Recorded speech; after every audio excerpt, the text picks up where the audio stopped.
This is Kyungmin Lee from Korea University, and I'm going to talk about the GroundBIRD experiment and our recent simulation studies for forecast. The GroundBIRD is a ground-based CMB polarization experiment. The telescope looks like this. This is a 3D modeling of the telescope, and the total height is around 4 meters. It has a large cryostat with a diameter of 1.5 meters and height of 1.5 meters. And all the optics and the detector arrays are inside this. And the cryostat is mounted on the telescope mount, and this upper part is rotates at once on this rotation stage. And several groups from Japan, Spain, Netherlands, and Korea are involved in our collaboration.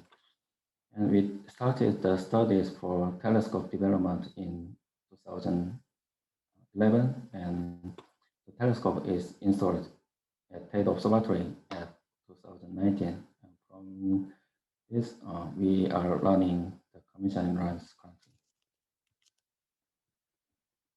And the main target of GroundBIRD is the precise measurement of the CMB polarization maps at 145 and 220 gigahertz, covering 45% of sky, and in terms of the multiple moment L, down to 6 or less.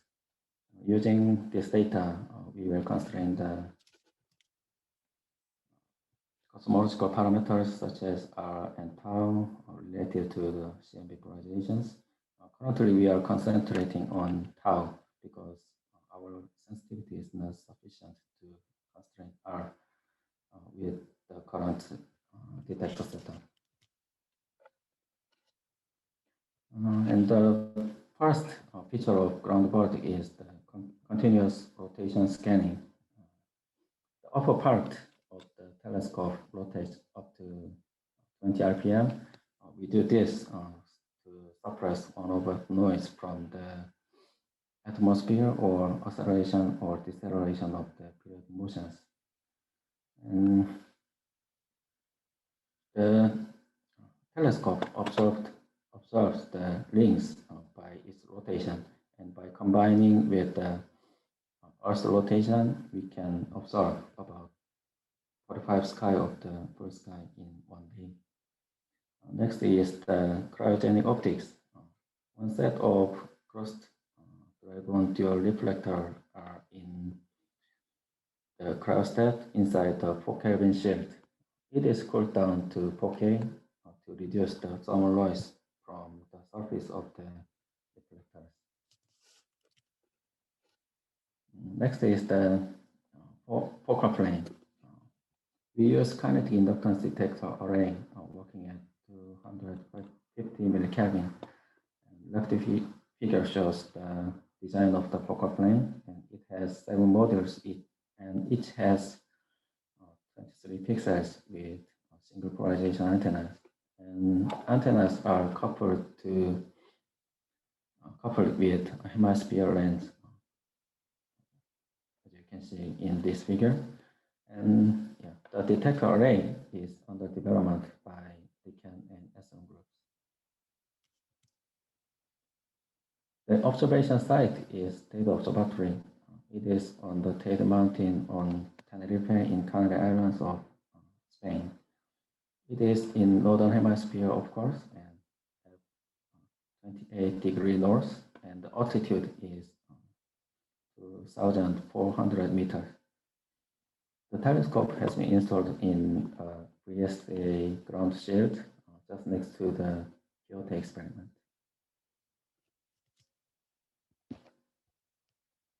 And this page shows how we installed the telescope. The telescope is developed in Japan, and it was transferred to IAC in early 2019, assembled in there.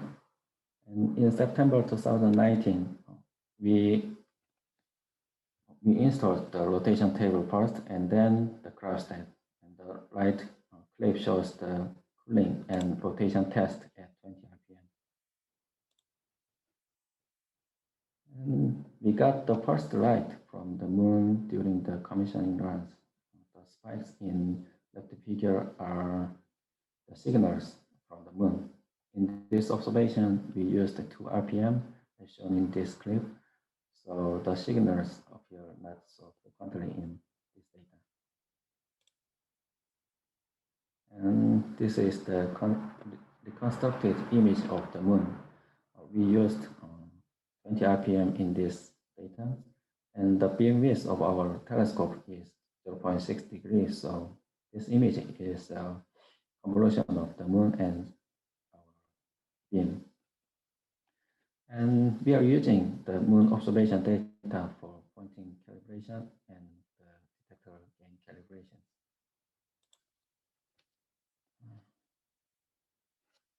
Okay. This is the current status. In 2020, we could not access the telescope due to COVID-19 situation. So we have no progress in observations. So we concentrated on the detector development, software upgrades, and so on. And early 2021, we could start the maintenance of the telescope. And in June this year, we are going to upgrade the detector array and doing more maintenance. And then the commissioning and observations will be resumed soon. Yeah, these were the status of the GroundBIRD. And in the rest of time, I'll talk about our forecast analysis for GroundBIRD. We made a forecast on sensitivity for tau with a simulated data set. With this result, we submitted a paper to APJ and we will publish it soon. So you can find the preprint in this URL.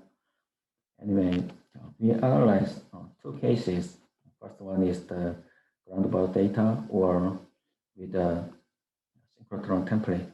And second one is GroundBIRD data plus Kyoto data. We are discussing about the joint analysis with the Kyoto experiment. So I tried this. And Kyoto has 6 frequency bands between 11 to 40 gigahertz. So GroundBIRD and Kyoto can help each other to remove the foreground more effectively. And the resulting tau sensitivities are like this: 0.03 for GroundBIRD and 0.01 for GroundBIRD plus Kyoto. And the following are how did we get this result. Firstly, we used the pixel-based likelihood approach. The reason why we use this approach is our target physics are related to the large angular scales. The likelihood is defined by this formula. Looks like the multivariate Gaussian with the covariance matrix defined by this. In this study, we only use polarization Q and U maps, so we only use the sub-block for Q and U. And the advantage of this approach is that it can be used only for large angular scales. For example, if we want to fit for smaller angular scales corresponds to L larger than 48, then the inside of the CMB map should be larger than 16. It means the dimension of the covariance matrix becomes as large as 10,000 by 10,000, even for the partial sky data. In this case, the computation of inversion and determinant of the covariance matrix takes much time and CPUs. So this is not accessible for our computing resources. Therefore, in our analysis, I used inside 8, and the corresponding L is, maximum L is 23. And the dimension of the covariance matrix is 300 by 300 for our partial sky data.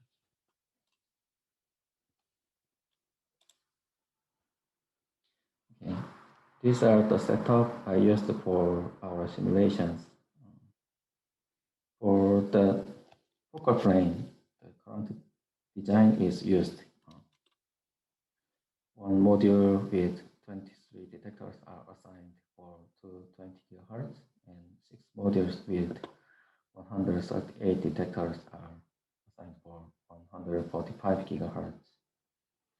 And the elevation of the telescope is fixed at 70 degrees, and the azimuth rotation speed is fixed at 20 RPM, and the observation efficiency is assumed to be 0.7, and the resulting sky coverages are 0.53 for 145 GHz and 0.45 for 220 GHz.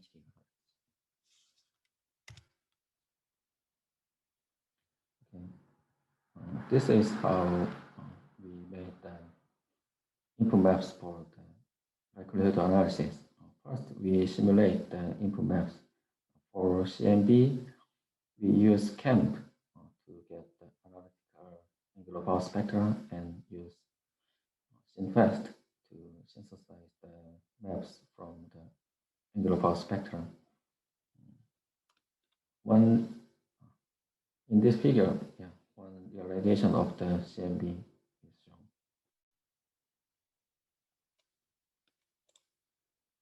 Okay. For the foreground, we use Python Sky Model, which is a Python implementation of Planck Sky Model, and it gives the foreground maps at given frequencies directly.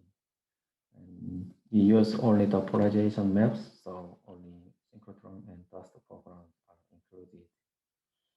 And this figure shows the foreground maps at ground-about frequencies 145 and 220. And for the noise, we calculated the noise equivalent temperature first, considering the detector response and the PWV at Tenerife State Observatory. And the values are 820 microkelvin scale sec for 145 GHz and 2600 microkelvin scale sec for 220 GHz. And then we can find the pixel noise level with the NET values and assumptions for the sky coverage, number of detectors, observation efficiency, and the 3-year observation period. For the polarizations, we multiply scale 2, of course. And then the noise levels are 110 microkelvin Acmin and 780 microkelvin Acmin for each frequencies. And for the QT frequencies, the noise levels are provided by QT group with these values. And these values are pixel noise values are used to make uniform noise maps, so no correlated noise is assumed here.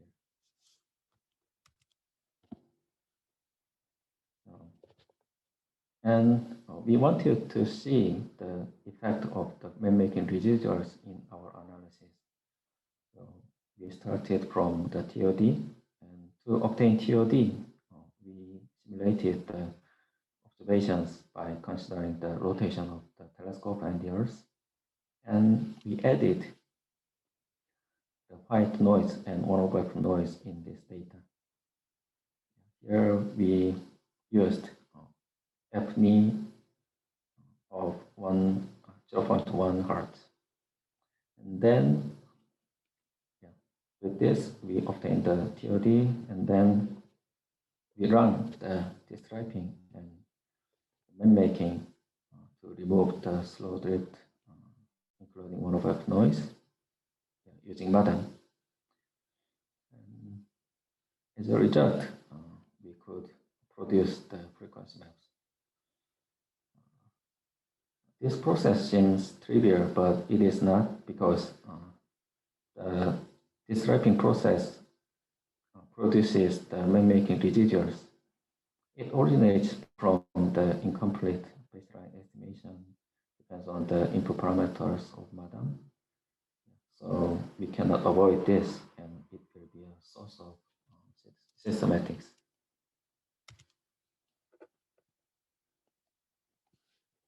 The map-making residuals are the difference between the map by map-making from the original map.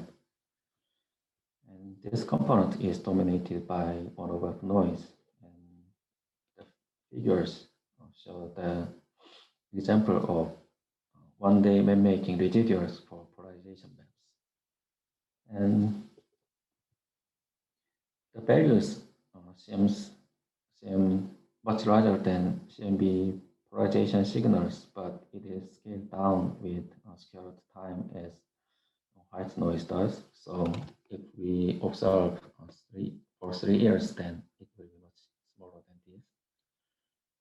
And due to the rotation scanning of GroundBIRD, you can see some ring patterns in this. But it is also smeared out when we reduce the insight from 1024 to 8.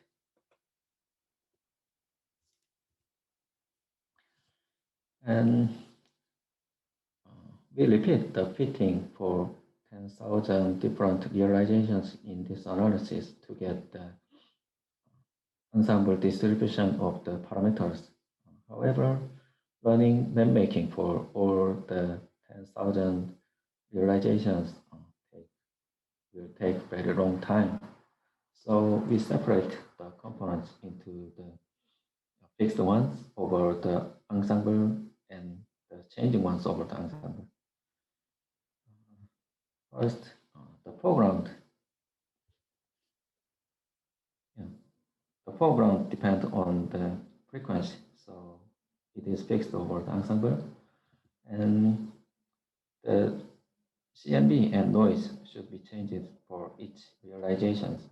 So we just synthesize these maps for every realizations without map-making. The map-making residuals also should be changed over ensemble, but we just assume that it is fixed to save time and resources. This assumption is reasonable because in our input data, it just become a white noise source and is combined with the white noise maps. And these noise maps are much larger than this residual, so it will be reasonable. It will be just some white noise maps. And by combining all these component maps and applying the mask for sky coverage and galactic plane, then we finally get the input data set for our analysis.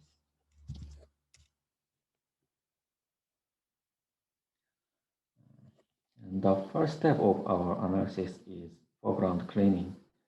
We use the IRC, internal linear combination method, to remove the foreground.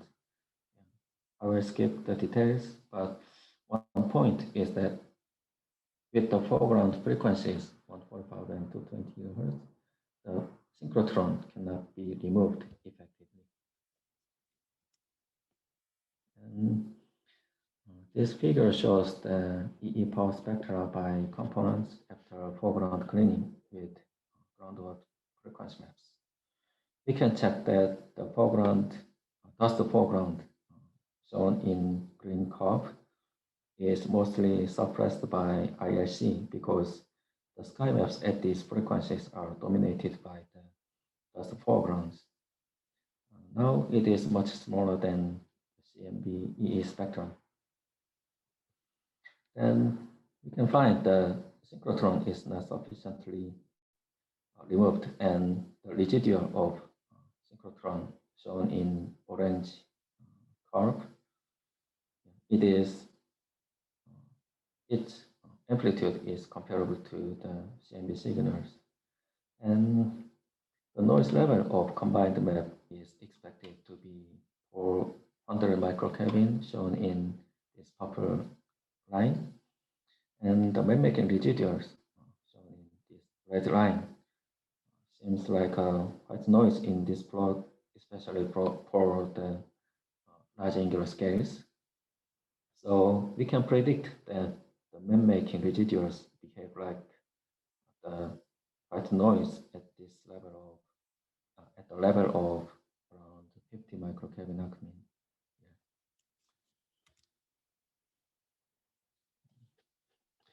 Yeah. And these are the setup for the fitting, likelihood fitting.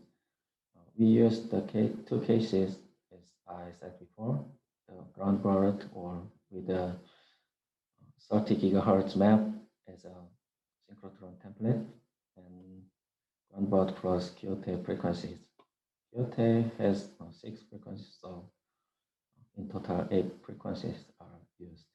And the QT maps are simulated in the same way as GroundBIRD maps by assuming the QT noise levels, but these maps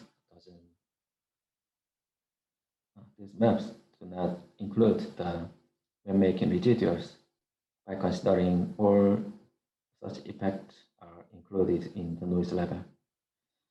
And for each realization, we clean the foreground first and then perform pixel likelihood fit separately. And the fit parameters are tau and sigma p, the pixel noise level. The input value for tau is 0.05, and pixel noise level is used to estimate the noise level correctly, including the map-making residuals. As I said earlier, we repeat the fittings 10,000 times to get the ensemble distribution of the parameters. And this is the result of the fitting for the GroundBIRD maps. The figure shows the ensemble distribution of the fit parameters, and solid vertical line shows the input value of tau. And we can see a spike at the lower bound of tau. Yeah. It is generated because some of the fit results are saturated here, because the uncertainty of tau is very large here, and the negative tau is not allowed. And the distribution mean and sigma are calculated by excluding this spike. And the uncertainty of tau is 0.03. And there is around 30% of bias in tau central value, where the input value is 0.05. But yeah, this bias is still in 1 sigma. The input maps in this case have large synchrotron residuals, and it causes overestimation of the reionization bump. This is the source of the bias. Nextly, we added a 30 gigahertz map as a synchrotron template to remove the synchrotron mode, and the noise levels are almost same as in the previous case. It is because the contribution of 30 gigahertz map is very small, less than 1%, because the synchrotron signal at 30 gigahertz is very high. So it does not have almost no effect on the noise level. And tau bias is reduced compared to the previous case. It is around 20% now, and it is still within 1 sigma. And the major difference from the previous case is that the synchrotron component is removed more in this case. So that's why we can consider that the bias comes from the synchrotron residuals. Lastly, this is the result for the GroundBIRD plus QT case. The noise level is much smaller compared to the previous cases by combining 8 frequency maps, and the tau sensitivity is much improved due to this. So the sensitivity is now 0.012. And the bias is also reduced. And we think it is related to the noise levels, but it still needs some more studies. Okay. In summary, the GroundBIRD telescope is placed at Teide Observatory and under commissioning. And GroundBIRD will provide polarization sky maps at 145 and 220 gigahertz at these noise levels and with large sky coverages. And according to our simulation studies, the tau sensitivity will be 0.03 for GroundBIRD and 0.01 by combining GroundBIRD and QT data. That's it. Thank you for listening.